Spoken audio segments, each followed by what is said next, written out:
le principe d'un contenu, le principe d'une histoire, c'est de toucher à l'universel. Donc, plus cette histoire va parler à un grand nombre de personnes, et quelles que soient les générations, plus c'est réussi. Puis après, le format de diffusion, c'est une histoire de support de diffusion finalement. Et donc, plus vous le diffusez largement sur une multitude de supports, plus il a de chances d'aller toucher un maximum de personnes.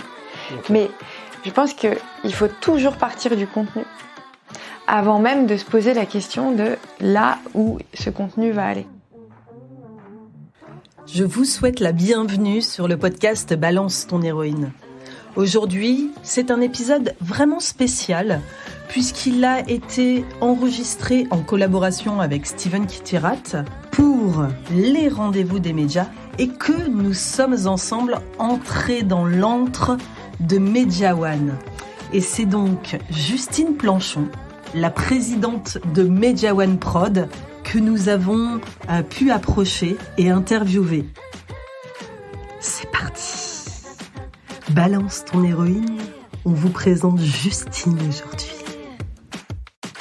Je suis Justine Planchon, je suis présidente de Media One Prod. Media One Prod, c'est une verticale du groupe Media One, fondée par Xavier Niel, Mathieu Pigasse, Pierre-Antoine Capton. Et Media One Prod héberge 12 sociétés de production qui produisent en tout 1300 heures de programme. Ça représente en tout 600 personnes. Énorme. Qui sont donc 600 personnes, pour la plupart de l'ombre, qui produisent, qui écrivent, qui créent des émissions de télévision et des documentaires. Moi, j'ai 3 questions pour Balance ton héroïne, le podcast. Alors justement, vous parlez des créateurs de contenu. Je sens que c'est un enjeu vraiment pour vous aujourd'hui. Alors comment vous approchez ces créateurs de contenu ? Comment vous leur ouvrez les portes ? C'est pas simple. C'est pas simple parce que déjà ça part d'un désir et d'un goût personnel. D'accord ? Parce que moi, je vais pas écrire une lettre de mission pour l'ensemble des collaborateurs de ma société en leur disant merci d'appeler les créateurs de contenu. C'est pas possible. Donc, ma démarche, elle est hyper simple. Je suis je me nourris énormément des réseaux sociaux. Quand je vois quelque chose qui est cool, j'écris direct. Salut, je trouve ça hyper chouette ce que tu fais. Est-ce qu'on peut rentrer en contact ? Et puis après, j'ai des collaborateurs avec lesquels je travaille qui sont aussi sensibilisés à ça que moi et qui le font aussi. Et puis plus on est de fous, plus on rit, et donc plus le collectif devient important. Et en fait, aujourd'hui, on est en contact avec beaucoup de créateurs de contenu grâce à l'activisme de beaucoup de collaborateurs chez Media One. Voilà. Donc c'est un peu de la mano à la mano, quoi. On n'a pas genre un algorithme chez Media One qui nous fait détecter des talents plus que d'autres. Et c'est intéressant. Alors, mis à part Steven Kittirat qui crée le lien justement entre les créateurs de contenu et les médias, c'est très intéressant parce qu'avant, en fait, pour nous, c'est comme si ce milieu était inaccessible. Mais c'est trop triste. Voilà, et là vous êtes en train de me dire, mais moi je suis sur les réseaux sociaux, si j'ai un coup de cœur, j'écris. Je trouve ça génial.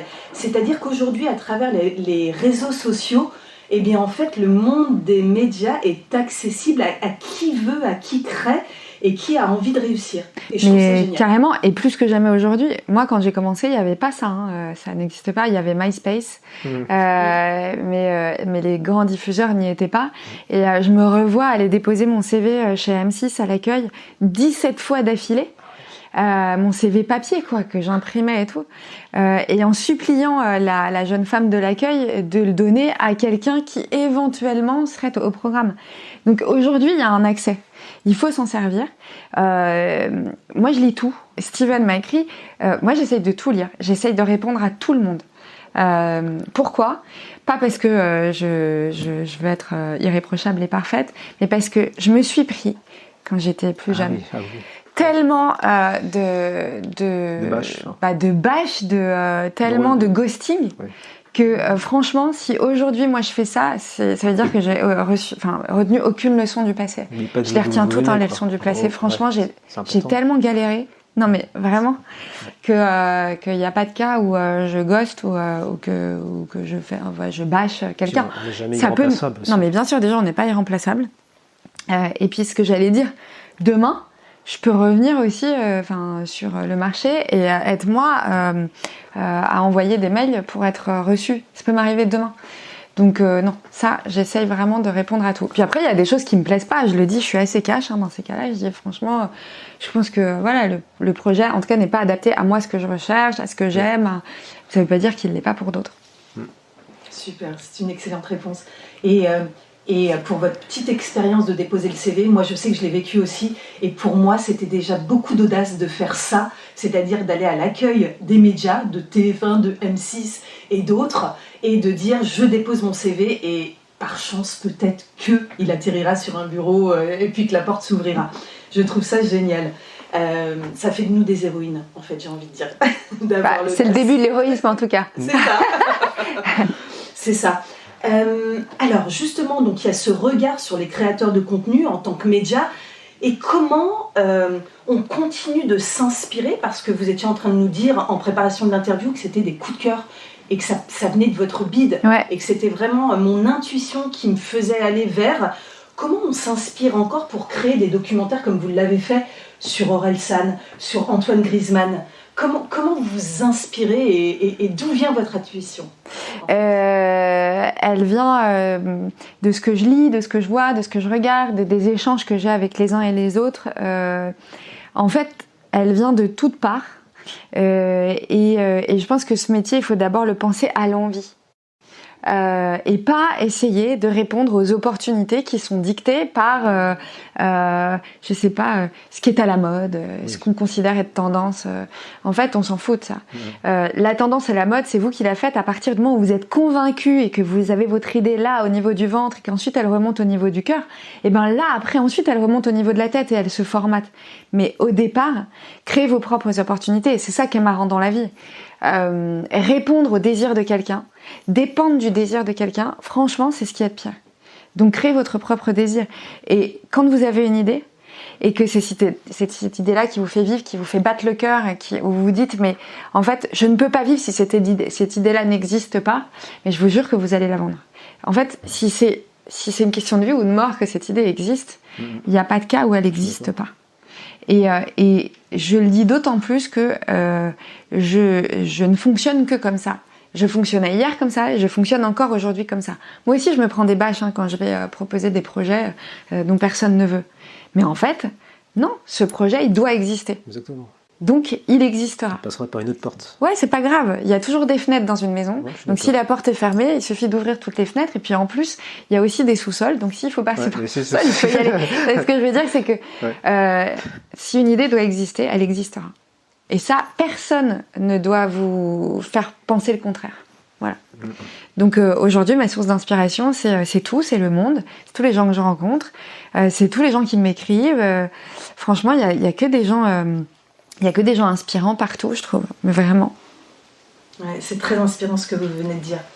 Et justement, ça me fait penser à quelque chose. Hier, il y a une femme qui avait un projet, une idée, et qui ne voulait pas la partager.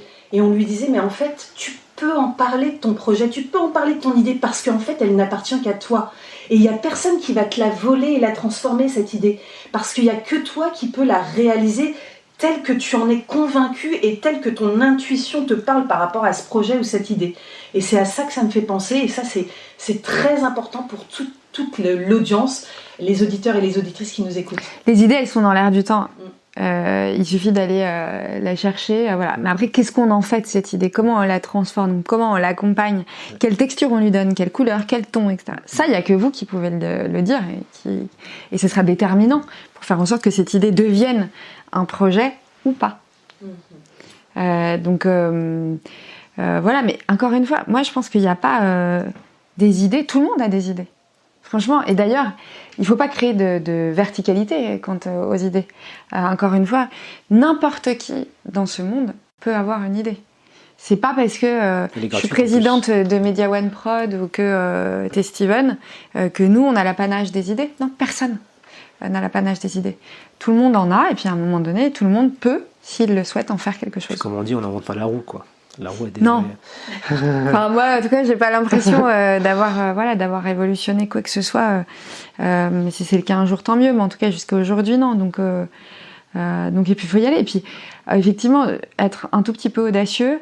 De toute façon, le vrai risque, c'est de ne rien faire. C'est ça le risque aujourd'hui. Ouais. Prendre le risque de faire quelque chose, c'est pas un risque en soi. Moi, je trouve que le pire des risques, c'est de rester chez soi et à subir. Voilà. Et à regarder ou observer le monde réussir ou les autres réussir. Ouais, puis le monde a besoin de nous, en fait. Quand je dis nous, c'est évidemment vous, c'est Steven, et c'est tous ceux qui nous écoutent, qui nous regardent. Le monde a besoin de nous. Le monde ne tourne pas à partir du moment où on s'en occupe pas. Voilà. Donc il faut qu'on se saisisse de cette responsabilité, et puis c'est à nous de faire passer les messages, c'est à nous de rendre visible l'invisible, d'aller toper des gens qu'on trouve formidables et de raconter leurs histoires. Ça, c'est une vraie responsabilité. Moi, je dis souvent, pas créateur, je dis moi, tu sais, connecteur.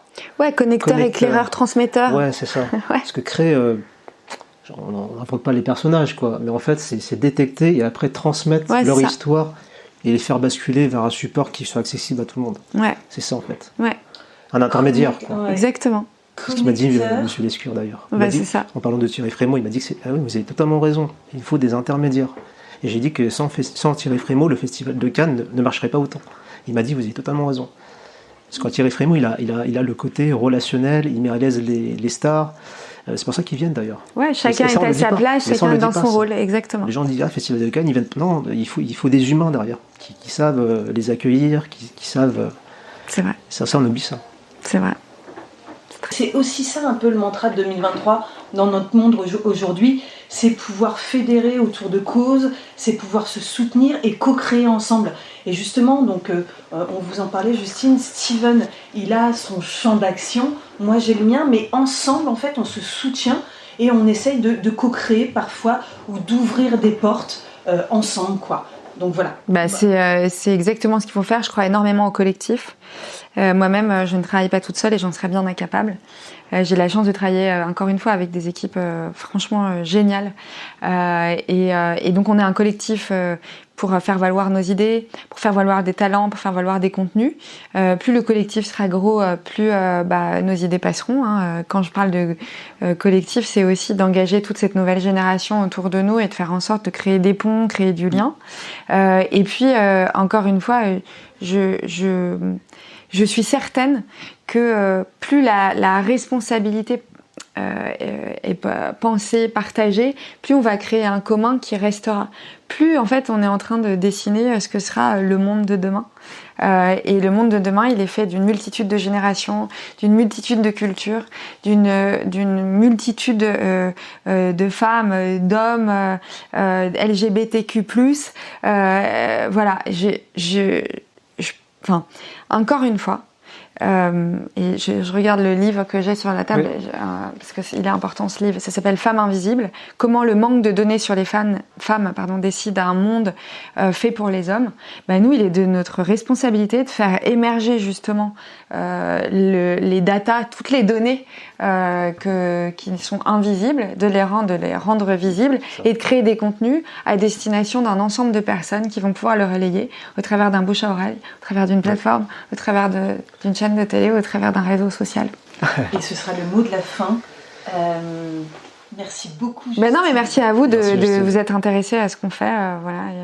Et encore une fois, je le dis, j'en profite, mais on a vraiment besoin de vous, quoi. Donc, n'hésitez pas à nous écrire. On relève tout ce qu'il y a sur les réseaux sociaux. Il y a tout le monde étudie les messages de chacun et il y aura des réponses qui seront apportées à tout le monde.